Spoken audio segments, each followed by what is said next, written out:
Bonjour. Bienvenue dans cette vidéo débriefing, bilan, points positifs, points négatifs. Et aujourd'hui nous sommes là pour les... Débriefing ou débrief?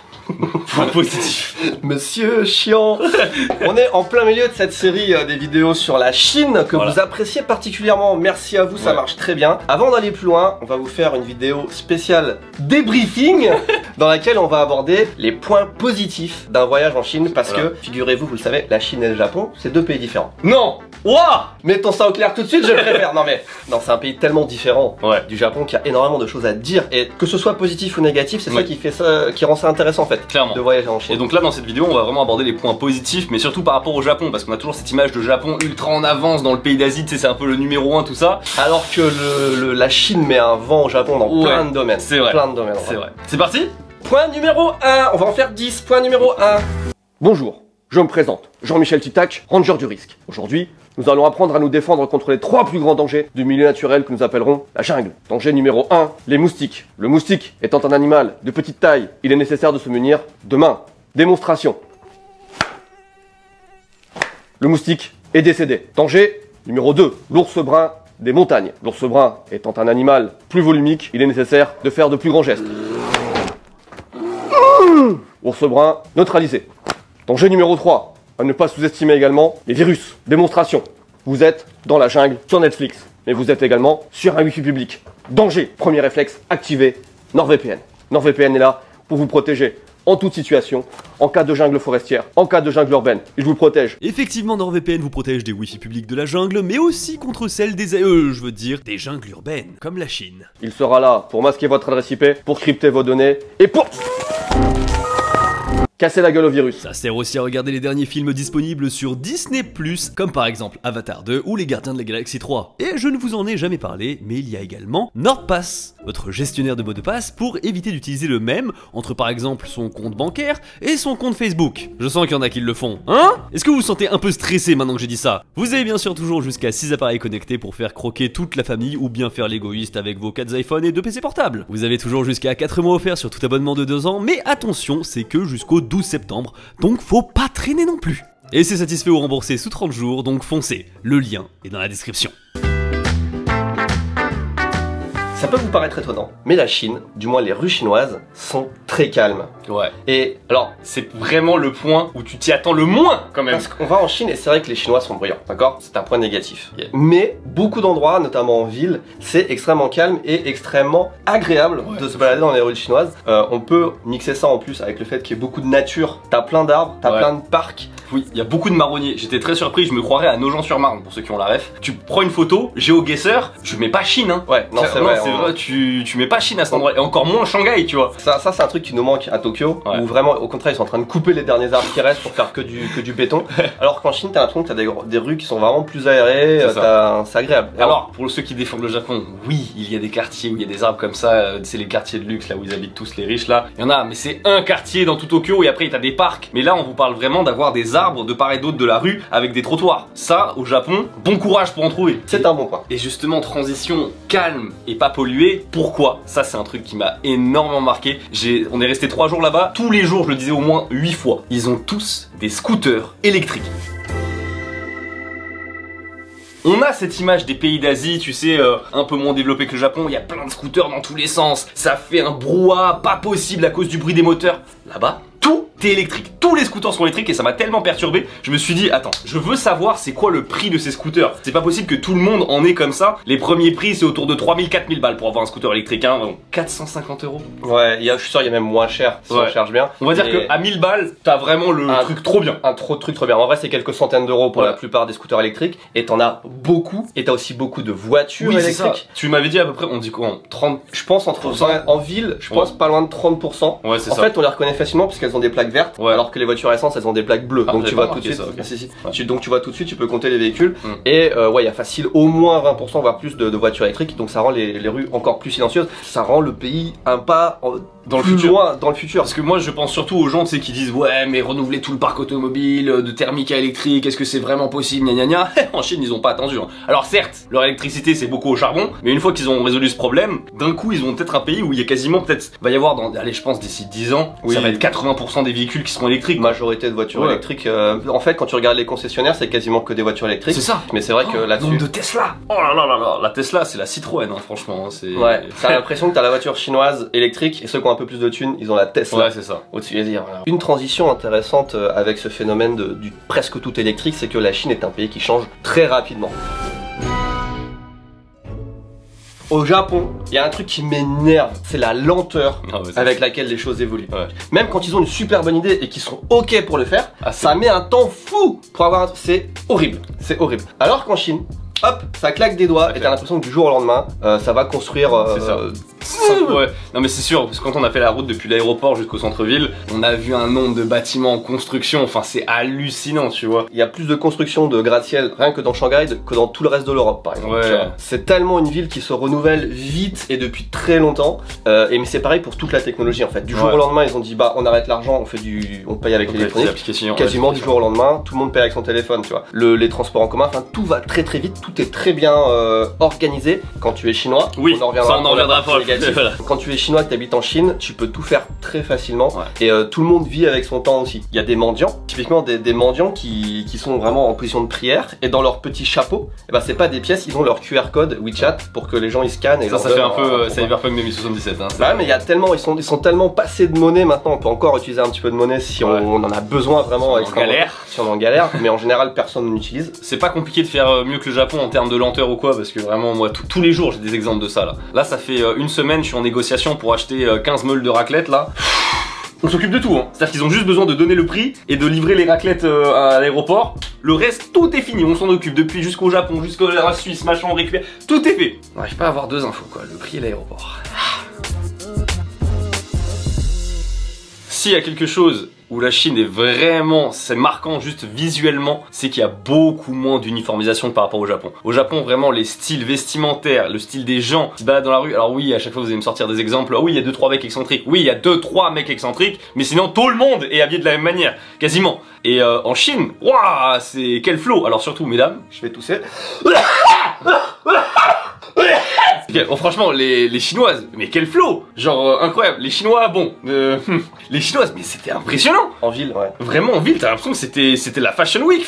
Il y avait des tenues plus impressionnantes les unes que les autres. Non, puis les voitures. Les voitures aussi, les couleurs des voitures. Il y avait des Tesla. Oh, il y avait une Tesla. Faut que je monte le rush. Il y avait un revêtement. Je sais pas comment c'est, chromé. Vraiment, les gens ont pas peur de faire du tuning, d'avoir des voitures orange, vertes, de s'habiller un peu bizarre et tout. Alors qu'au Japon, les voitures, elles sont blanches, elles sont noires, elles sont grises. En vrai. En vrai, ouais. C'est les 3 couleurs. Moi, j'ai une voiture rouge sur un parking de 1000 voitures, tout de suite, je la vois. Tu vois, elle sort du lot.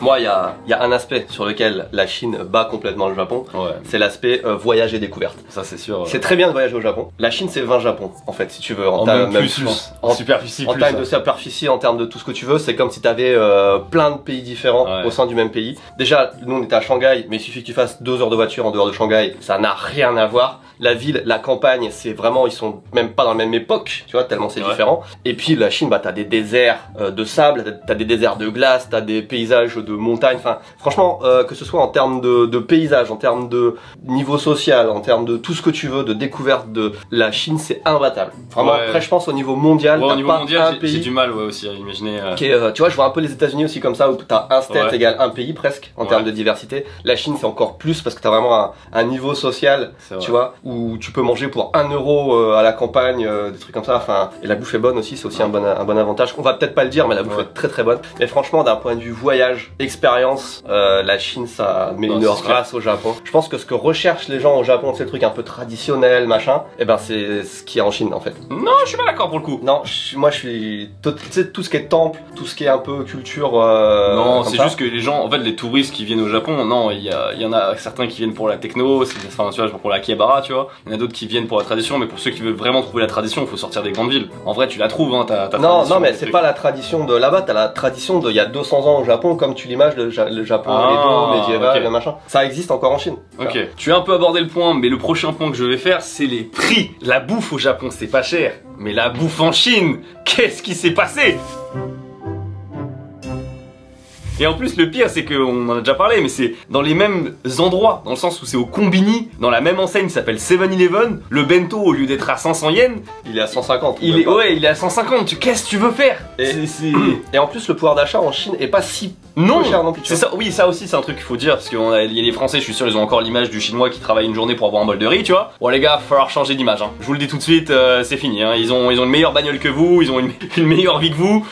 Tout va très bien pour eux. Hein, vous inquiétez pas. Surtout Shanghai. Ouais, tout va très bien. Et du coup, de se dire qu'ils ont ce niveau de vie, je crois que t'avais regardé, c'était le salaire moyen, c'était 1200 euros. 1200 euros, je crois. Même si ça n'a pas beaucoup de sens de traduire en euros, parce qu'en fonction des fluctuations des monnaies, d'un coup, entre guillemets, du jour au lendemain, la moyenne pourrait passer à 1400, tu vois. Mais quand tu rapportes au prix du repas qui est de 2 euros, ouais, c'est ça. Voilà, tu te dis que c'est un très bon pouvoir d'achat, clairement. un truc. Donc il y a beaucoup de choses qui sont pas chères quand t'es un touriste. Je pense surtout là, en plus avec le niveau de l'euro, t'arrives en Chine, t'es le roi du monde. Parce que nous, on comparait au prix japonais en plus. C'est ça. Où le Japon, le yen est vachement fort, c'est vachement faible. On a très peu de pouvoir d'achat. La vie dans la rue. Moi, il y a un truc que j'adore, c'est que en Chine, les gens se connaissent, se parlent. T'as plus cette impression de communauté où n'importe qui peut parler à n'importe qui assez facilement. T'as l'impression qu'ils se connaissent des fois depuis 10 ans alors qu'ils viennent se rencontrer. Ouais, c'est vrai. Et il y a beaucoup d'événements de rue où tu sais, on passe le soir et ça danse et ça chante. On a trouvé des trucs comme ça, mais par hasard, tu vois. J'imagine même pas si tu les cherches, qu'est-ce que ça peut être quoi. Oui, puis même c'est dans le centre-ville ou tu vois. Et c'est pas un concert. C'est vraiment des gens qui se réunissent et hop, ça sort le petit, pas la banjo, mais tu vois, le petit truc de musique. Et puis les gens ils se réunissent, ils dansent, machin. Donc c'est beaucoup plus sympathique. Les relations entre les gens sont beaucoup plus étroites et il y a beaucoup d'entraide aussi. Surtout quand tu sors des villes et tout. Après ça à chaque fois c'est le même problème, c'est que tu sens beaucoup à Tokyo ce côté distance et dès que tu sors de Tokyo ça va beaucoup mieux tu vois. C'est ça, mais là on compare Shanghai et Tokyo. Oui si on compare Shanghai et Tokyo, là vraiment Shanghai effectivement de ce côté là il y avait plus de gens, on va dire, on sent qu'ils étaient plus friendly entre eux. Ouais mais tu peux comparer même à Paris tu vois. Ah oui genre Paris où t'insultes presque les gens tu vois, vraiment en voiture et tout. Alors ah non c'est pas presque, c'est en voiture, insulte les autres gens. Non mais alors que là bah au contraire les gens vont très facilement vers les autres ou vers toi et etc. Pas de klaxon. Très peu. On a une image de que dalle. Il y en a très peu. Et alors il faut savoir un truc sur les klaxons, c'est qu'en Chine, tu klaxonnes pas pour engueuler les autres, tu klaxonnes pour signaler ta présence. Mais quand t'es à la campagne et que t'as pas de feu, genre par exemple, un truc comme ça, tu klaxonnes pour dire attention j'arrive. S'il y a bien qu'un truc qui m'a moi choqué, c'est le nombre et la qualité des centres commerciaux. Je suis pas un mec centre commercial. Vraiment, je suis pas du tout un mec dans le truc, j'adore les centres commerciaux, pas du tout. Mais là, ça force le respect. Déjà, il y en a partout. Vraiment, c'est à côté Galerie Lafayette. Mais c'est nul.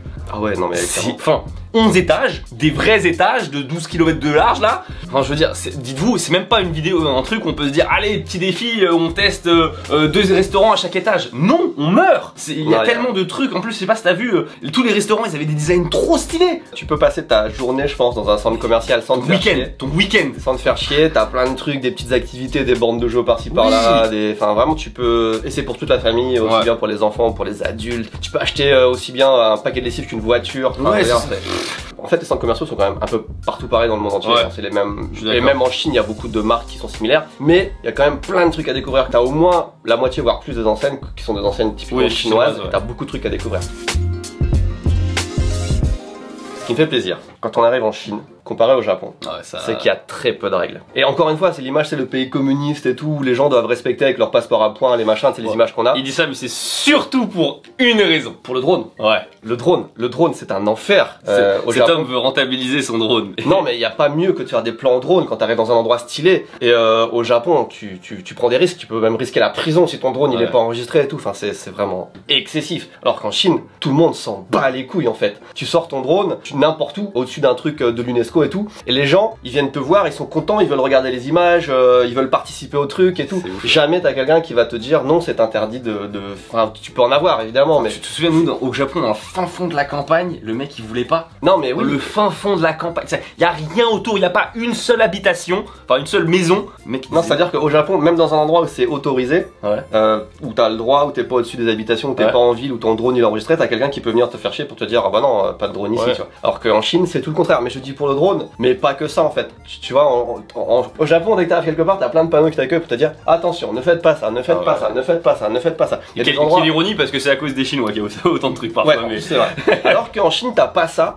Et c'est vrai que les Chinois sont moins respectueux, que t'as plus de papier, trucs comme ça, mais ça change quand même pas mal. Hein. Ça change quand même pas mal. C'est beaucoup plus propre que moi j'ai plus la Chine qu'il y avait il y a 20 ans. Ça beaucoup moins de crachats aussi. Mais ce qu'il y a, c'est que ouais, non, t'es quand même libre de faire ce que tu veux. En fait, t'as pas d'interdiction. Moi, je fais de l'urbex. Genre, j'ai fait pas mal d'urbex là pendant plusieurs jours.